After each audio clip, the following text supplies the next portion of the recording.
তুমি দ্রৌপদীকে স্পর্শ করার দুঃসাহস করলে কি করে সিন্ধুরাজ জয়দ্রথ?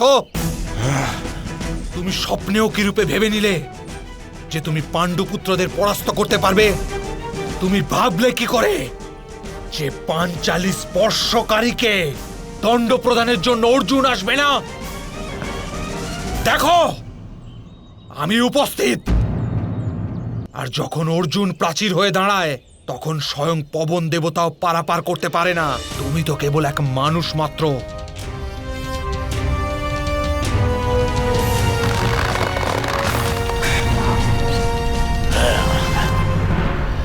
আমরা আক্রমণ করতে পারবো না মামাশ্রী, কিন্তু আমাদের ভগিনীর পতিকে তো রক্ষা করতেই পারি।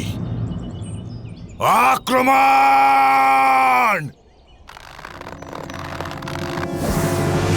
মহাভারত প্রতিদিন রাত ৯টায় কালার্স বাংলায় আর যে কোনো সময় জিও হটস্টারে।